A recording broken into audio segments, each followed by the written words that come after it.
గురుబ్రహ్మ ప్రేక్షకులకు నమస్కారం అండి.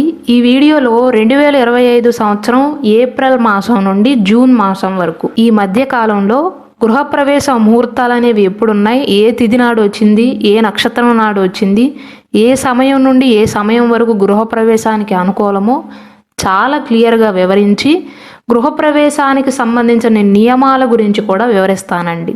శ్రీ దుర్గాదేవి జ్యోతిష్యాలయం. మీరు ఇప్పుడు వరకు ఎక్కడెక్కడో జ్యోతిష్యం చెప్పించుకుని నిరాశ చెంది ఉన్నారా? అయితే ఒక్కసారి గురువు గారికి ఫోన్ కాల్ చేసి చూడండి. ప్రేమ, పెళ్లి, ఉద్యోగం, రాజకీయం, విదేశీ ప్రయాణం, ధనం నిలకడగా లేకపోవటం, భార్యాభర్తల మధ్య గొడవలు, ఆస్తి తగాదాలు, అప్పుల బాధలు, స్త్రీ పురుషుల ఎలాంటి గుప్త సమస్యలకైనా, ఎటువంటి సమస్యలకైనా ఒక్క రోజులోనే పరిష్కారం చూపుతారు. వీరు ఫోన్ నంబర్ 9542637206. ఇంట్రెస్ట్ ఉన్న వాళ్ళు ఎవరైనా ఏ టైంలోనైనా వీరు కాల్ చేయవచ్చు.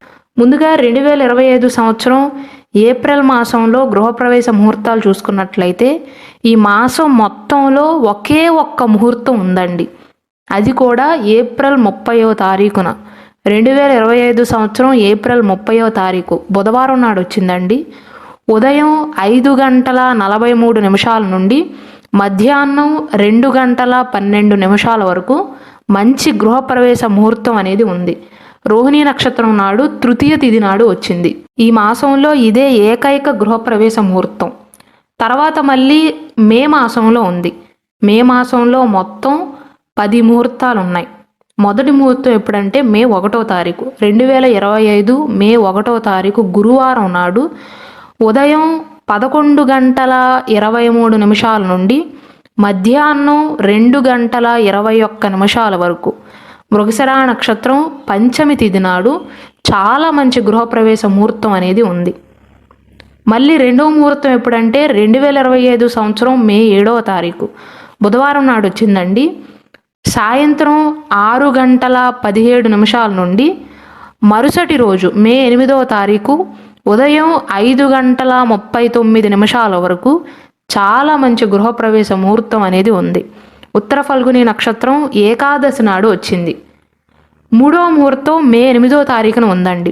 గురువారం నాడు ఉదయం 5:39 నుండి మధ్యాహ్నం 12:29 వరకు ఉత్తర ఫల్గుని నక్షత్రం ఏకాదశి నాడు వచ్చిందండి. చాలా మంచి జరుగుతుంది ఈ రోజున గృహప్రవేశం చేసినట్లయితే.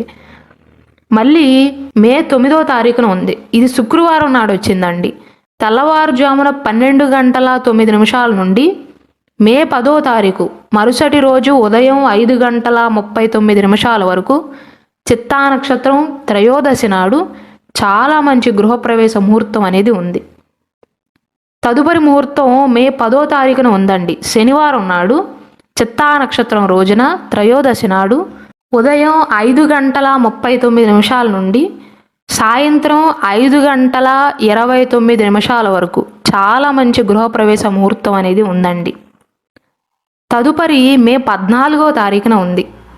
మే 14వ తారీఖు బుధవారం నాడు ఉదయం 5:37 నుండి ఉదయం 11:47 వరకు అనురాధ నక్షత్రం ద్వితీయ తిథి నాడు చాలా మంచి గృహప్రవేశ ముహూర్తం అనేది ఉంది. తదుపరి మే 17వ తారీఖున ఉందండి. 2025 సంవత్సరం మే 17వ తారీఖున శనివారం నాడు సాయంత్రం 5:44 నుండి తదుపరి రోజు అంటే మే 18వ తారీఖు ఉదయం 5:36 వరకు ఉత్తరాషాఢ నక్షత్రం పంచమి తిథిన మంచి గృహప్రవేశ ముహూర్తం అనేది ఉంది. తదుపరి మే 22వ తారీఖున ఉందండి. గురువారం నాడు సాయంత్రం 5:47 నుండి మే 23వ తారీఖు ఉదయం 5:35 వరకు ఉత్తరాభాద్రపద నక్షత్రం దశమి ఏకాదశి కలిసిన నాడు చాలా మంచి గృహప్రవేశ ముహూర్తం అనేది ఉంది. మళ్ళీ మే 23వ తారీఖు శుక్రవారం నాడు మంచి ముహూర్తం ఉందండి. ఉదయం 5:35 నుండి సాయంత్రం 10:29 వరకు ఉత్తరాభాద్రపద నక్షత్రం రేవతి నక్షత్రం కలిసిన నాడు ఏకాదశి రోజు వచ్చిందండి. మళ్ళీ 28వ తారీఖున ఉంది. మే మాసం మొత్తంలో ఇదే చిట్ట చివరి ముహూర్తం.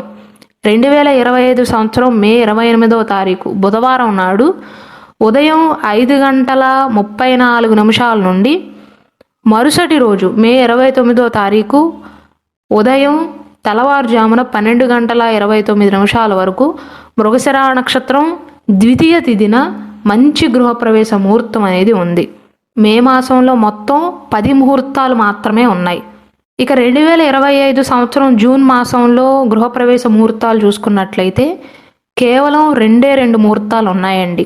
మొట్టమొదటి ముహూర్తం ఎప్పుడంటే 2025 సంవత్సరం జూన్ 4వ తారీఖు బుధవారం నాడు సాయంత్రం అంటే రాత్రి వేళ 11 గంటల 54 నిమిషాల నుండి మరుసటి రోజు జూన్ 5వ తారీఖు తెల్లవారుజామున 3 గంటల 35 నిమిషాల వరకు ఉత్తర ఫల్గుని నక్షత్రం దశమి తిథిన మంచి గృహప్రవేశ ముహూర్తం అనేది ఉంది. ఇక చిట్ట చివరి ముహూర్తం జూన్ మాసంలో ఎప్పుడంటే జూన్ 6వ తారీఖు 2025 సంవత్సరం జూన్ 6వ తారీఖు శుక్రవారం నాడు తెల్లవారుజామున 6 గంటల 34 నిమిషాల నుండి జూన్ 7వ తారీఖు మరుసటి రోజు తెల్లవారుజామున 4 గంటల 47 నిమిషాల వరకు చిత్తా నక్షత్రం ఏకాదశి తిథిన చాలా మంచి గృహప్రవేశ ముహూర్తం ఉందండి. జూన్ మాసంలో ఇదే చిట్ట చివరి ముహూర్తం. సాధారణంగా చాలామందికి వచ్చే డౌట్ ఏంటంటే ఎప్పుడు పడితే అప్పుడు వెళ్ళిపోవచ్చు కదండి ఇంట్లోకి, ముహూర్తాలు చూసుకోవటం ఎందుకు అనుకోవచ్చు. కొత్త ఇంట్లోకి వెళ్లే ముందు దేవతల ఆశీస్సులు పొందేందుకే ఈ గృహప్రవేశానికి సరైన ముహూర్తం చూసి పూజలు చేస్తూ ఉంటాం.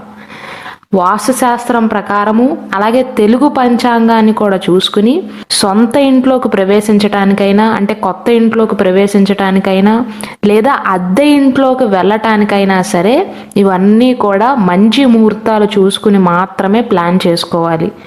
ఎప్పుడు పడితే అప్పుడు వెళ్ళకూడదండి. మనకి ఉన్న 27 నక్షత్రాలలో కొన్ని నక్షత్రాలు వచ్చిన సమయాలు మాత్రమే గృహప్రవేశానికి మంచిది. అవేంటంటే రోహిణి నక్షత్రం, మృగశిర నక్షత్రం, ఉత్తర ఫల్గుని, అనురాధ నక్షత్రం, రేవతి నక్షత్రం, ఉత్తర భాద్రపద నక్షత్రం, చిత్తా నక్షత్రం, ఉత్తరాషాఢ నక్షత్రం. 27 నక్షత్రాలలో కేవలం ఈ నక్షత్రాలు వచ్చిన రోజులు మాత్రమే గృహప్రవేశానికి అనుకూలంగా ఉంటాయి. అద్దె ఇంట్లోకి వెళ్ళటానికైనా కొత్త ఇంట్లోకి ప్రవేశించటానికైనా సరే కేవలం ఈ నక్షత్రాలు వచ్చిన సమయాన్నే చూస్తాం. అంటే ఒక నక్షత్రాన్ని చూసుకుని మాత్రమే గృహప్రవేశం చేయటం కాదండి, నక్షత్రం చూడాలి, మాసం కూడా చూడాలి.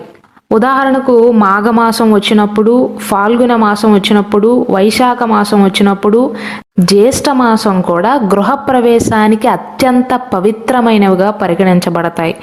అంటే గృహప్రవేశ ముహూర్తాన్ని నిర్ణయించడానికి తిథిని చూడాలి, నక్షత్రాన్ని చూడాలి, అలాగే మాసాన్ని కూడా చూడాలి. ఎందుకంటే ఆషాఢ మాసంలో, శ్రావణ మాసంలో, భాద్రపద మాసంలో గృహప్రవేశం చేయకూడదండి. ఎందుకు అని చాలా మందికి డౌట్ వస్తూ ఉంటుంది. ఎందుకంటే ఈ కాలంలో విష్ణువుతో సహా అన్ని దేవతలు కూడా నిద్రపోయే సమయం, విశ్రాంతి తీసుకునే సమయం. కాబట్టి కొన్ని మాసాలు గృహప్రవేశానికి అశుభమైనవిగా పరిగణించబడతాయి. ఇంతకు ముందు చెప్పినట్లుగా పర్టికులర్గా ఒక ముహూర్తం పెట్టి గృహప్రవేశం ఎందుకు చేస్తారంటే దేవతల యొక్క ఆశీస్సుల కోసం. శాస్త్రం ప్రకారం ఏ మాసంలో అయితే దేవతలు నిద్రిస్తారో, ఏ మాసంలో అయితే దేవతలు విశ్రాంతి తీసుకుంటారో అవి తప్ప మిగిలిన మాసాలని పరిగణలోకి తీసుకుని గృహప్రవేశానికి ప్రసిద్ధమైన నక్షత్రాలు వచ్చిన రోజున, తిథులు వచ్చిన రోజు మాత్రమే గృహప్రవేశానికి అనుకూలం అండి. అవన్నీ చూసుకున్నాకే గృహప్రవేశ ముహూర్తం అనేది పెట్టాలి. అలాగే మంగళవారం రోజు తప్ప మిగిలిన ఏ రోజైనా సరే గృహప్రవేశం చేయవచ్చు. అలాగే గృహప్రవేశానికి ఏ ఏ తిథులు అనుకూలంగా ఉంటాయంటే శుక్లపక్షంలోని ద్వితీయ, తృతీయ, పంచమి, సప్తమి, దశమి, ఏకాదశి, ద్వాదశి, త్రయోదశి వచ్చిన నాడు గృహప్రవేశ వేడుకకు అత్యంత శుభప్రదంగా పరిగణించబడుతుంది. ఇన్ని క్యాలిక్యులేషన్స్ వేసుకున్నాకే గృహప్రవేశ ముహూర్తాలు అనేవి పెడతారండి. అయితే కొన్ని సందర్భాలలో నేను గమనించింది ఏంటంటే కొంతమంది ఏదో కొంపలు మునిగిపోయినట్లుగా ఇంకా ఆ గృహాన్ని పూర్తిగా కన్స్ట్రక్ట్ చేయకముందే గృహప్రవేశాన్ని చేస్తూ ఉంటారు. అలా చేయకూడదండి. ఆ ఇల్లు కట్టడానికి ఎన్నో డబ్బులు ఖర్చు పెట్టి ఉంటారు, ఎంతో కష్టపడి ఉంటారు. సొంత ఇంట్లోకి వెళ్ళటం అనేది చాలా మందికి ఒక కళ. ఎన్నో ఆశలు పెట్టుకుని ఉంటారు. అన్ని రోజులు వెయిట్ చేసిన మీరు కొన్ని రోజులు ఆగొచ్చు కదా, మొత్తం ఇంటి నిర్మాణం పూర్తయ్యాక వెళ్ళొచ్చు కదా. ఎందుకు ఇలా అంటున్నానంటే, అండర్ కన్స్ట్రక్షన్లో ఉన్న ఇంట్లోకి మాత్రం గృహప్రవేశం చేయకూడదండి. అలా చేయటం మంచిది కాదు. ఒకవేళ ముహూర్తాలు దగ్గరలో లేవనుకోండి, ముఖ్యంగా ఆ ఇంటికి ప్రధాన తలుపు ఉండాలి, అంటే సింహద్వారం ఉండాలి. అలాగే ఇంటి పైకప్పు కూడా పూర్తిగా నిర్మించబడాలి. అప్పుడు మాత్రమే గృహప్రవేశం చేయాలి. సాధ్యమైనంత వరకు ఇంటి నిర్మాణం మొత్తం పూర్తయ్యాకే లోపలికి వెళ్ళటం మంచిదండి. ఒకవేళ ముహూర్తాలు లేకపోయినా లేదా ఆ ఇంటి కుటుంబ సభ్యులు అందుబాటులో ఉండని పక్షాన గృహప్రవేశం చేసే ముందు ఆ ఇంటికి ఖచ్చితంగా ప్రధాన తలుపు ఉండేలాగా చూసుకోండి. అలాగే స్లాబ్ కూడా వేసి ఉండాలండి. ఒకవేళ రేకుల షెడ్ అయినా సరే పైన రేకులు వేసి ఉండాలి. అప్పుడు మాత్రమే గృహప్రవేశం చేయటం మంచిది. సాధారణంగా చాలామంది ఏమనుకుంటారంటే, కేవలం కొత్త ఇంట్లోకి వెళ్ళేటప్పుడు మాత్రమే ఈ గృహప్రవేశ ముహూర్తాలు చూడాలేమో అనుకుంటారు. కానీ వాస్తుశాస్త్రం ప్రకారం గృహప్రవేశంలో 3 రకాలు ఉంటాయండి. మొదటిది ఏంటంటే అపూర్వ గృహప్రవేశం. అంటే ఎవరైతే కొత్తగా ఇంటిని కట్టుకుంటారో అందులో నివసించటానికి ఫస్ట్ టైం లోపలికి వెళ్ళేటప్పుడు ఒక పర్టికులర్ ముహూర్తం అనేది పెడతారు. దాన్ని అపూర్వ గృహప్రవేశం అంటారు. రెండవది ఏంటంటే సపూర్వ గృహప్రవేశం. అంటే ఏదైనా కారణాల వల్ల వేరే చోట ఉద్యోగం రావటం కానీ, ట్రాన్స్ఫర్లు అవటం కానీ, అలా వేరే చోటకు వెళ్ళి కొన్ని నెలలు కానీ కొన్ని సంవత్సరాలు కానీ ఆ ఇంటిని కనుక ఖాళీగా వదిలేశారనుకోండి, కొన్ని సంవత్సరాల తర్వాత మళ్ళీ ఆ ఇంట్లోకి తిరిగి ప్రవేశించేటప్పుడు పెట్టే ముహూర్తాన్ని సపూర్వ గృహప్రవేశం అంటారు. మూడవది ద్వాందవ గృహప్రవేశం. ఒకవేళ ఏదైనా కారణాల వల్ల కొత్త నివాసాన్ని విడిచిపెట్టి మళ్ళీ పాత ఇంట్లోకి వెళ్ళారనుకోండి, ఆ గృహప్రవేశ పూజనే ద్వాందవ గృహప్రవేశం అంటారు. అద్దె ఇంట్లోకి కానీ లేదా సొంత ఇంట్లోకి ప్రవేశించేటప్పుడు మాత్రం కొన్ని ముఖ్యమైన నియమాలను అయితే పాటించాలండి. అవేంటంటే, కొత్త ఇంట్లోకి ప్రవేశించేటప్పుడు భార్యాభర్తలు ఇద్దరూ కలిసి వెళ్తారు కదా, వారి చేతిలో ఖచ్చితంగా 5 పదార్థాలు అయితే తప్పకుండా ఉండాలి. అన్నం ఉండాలి, పెరుగు ఉండాలి, బెల్లం, కొబ్బరి, పసుపు, పాలు. ఈ ముఖ్యమైన పదార్థాలు ఖచ్చితంగా భార్యాభర్తల చేతిలో ఉండాలి. అంటే ఫస్ట్ టైం ప్రవేశించేటప్పుడు ఈ పదార్థాలను తీసుకుని మాత్రమే లోపలికి వెళ్ళాలి. అయితే చాలామందికి ఇంకా ప్రశ్నలు వస్తూ ఉంటాయి. ఇల్లు కట్టాక చాలాసార్లు లోపలికి ప్రవేశించి ఉంటాం కదండి, ప్రత్యేకంగా ఈ గృహప్రవేశ పూజను ఎందుకు చెయ్యాలి అని చాలామందికి సందేహాలు వస్తూ ఉంటాయి. ఈ గృహప్రవేశ పూజ ఎందుకు చేస్తారంటే, ఇంటికి ఎలాంటి హాని జరగకుండా ఉండటానికి. ఆ ఇంట్లోకి ప్రవేశించిన తర్వాత ఆ కుటుంబ సభ్యులకు ఎలాంటి ఇబ్బందులు తలెత్తకుండా ఉండటానికి. వాటి కోసమే గృహప్రవేశానికి పర్టికులర్గా ముహూర్తం పెట్టి ప్రత్యేకమైన పూజలు చేస్తారు. ఒకవేళ మీరు ప్రవేశించిన సమయం మంచిది కాదనుకోండి, చెడు సమయంలో కనుక ఇంట్లోకి ప్రవేశిస్తే కనుక చాలా సమస్యలు వస్తాయి. అది ఆ ఇంట్లో అశాంతికి దారితీస్తుంది. కాబట్టి పర్టికులర్గా గృహప్రవేశ ముహూర్తాన్ని చూసుకుని అప్పుడు మాత్రమే లోపలికి ప్రవేశించాలి. అలాగే కొత్త ఇంట్లోకి ప్రవేశించేటప్పుడు వినాయకుడి విగ్రహాన్ని కూడా తీసుకువెళ్ళాలి.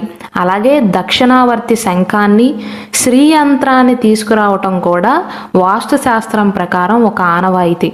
కానీ ఈ మధ్య చాలామంది పండితులు ఇలాంటి నియమాలను ఏవీ కూడా చెప్పట్లేదండి. ఖచ్చితంగా ఇంతకు ముందు చెప్పినట్లుగా 5 ముఖ్యమైన పదార్థాలను తీసుకువెళ్ళాలి. వాటితో పాటు ఖచ్చితంగా వినాయకుడు విగ్రహాన్ని కానీ పటాన్ని కానీ తీసుకువెళ్ళాలి. దానితో పాటు దక్షిణావర్తి శంఖాన్ని, శ్రీయంత్రాన్ని కూడా భార్యాభర్తలు ఇద్దరూ ఆ కొత్త ఇంట్లోకి తీసుకువెళ్ళాలి. లోపలికి వెళ్ళిన వెంటనే గణేశుడు మంత్రాన్ని పఠించిన తర్వాత మీరు పట్టుకెళ్ళిన కలశం ఉంటుంది కదా, సపరేట్గా పూజ గది ఉన్నా లేకపోతే హాల్లోనే ఈశాన్య మూలలో ఆ కలశాన్ని ప్రతిష్ఠించాలి. కేవలం పూజ గదిలో మాత్రమే కాదండి పూజలు చేసేది, వంట గదిలో కూడా గృహప్రవేశ పూజ చేయటం చాలా ముఖ్యం. మీరు లోపలికి ప్రవేశించిన తర్వాత మొట్టమొదటిగా వండేది స్వీట్ అయి ఉండాలి. అంటే మీ వంటింట్లో మొట్టమొదటిగా తీపి వంటకాలను మాత్రమే వండాలండి. ఇది కేవలం కొత్త ఇంట్లోకి వెళ్ళినప్పుడు మాత్రమే కాదు, అద్దె ఇంట్లోకి మొదటిసారి వెళ్ళినప్పుడైనా సరే మొట్టమొదటిగా పాయసాన్ని కానీ లేదా ఏ స్వీట్నైనా చేయండి, కానీ ఫస్ట్ స్వీట్ని మాత్రమే చేయండి. గృహప్రవేశం చేసేటప్పుడు ఖచ్చితంగా ఈ ముఖ్యమైన నియమాలను అయితే పాటించాలి.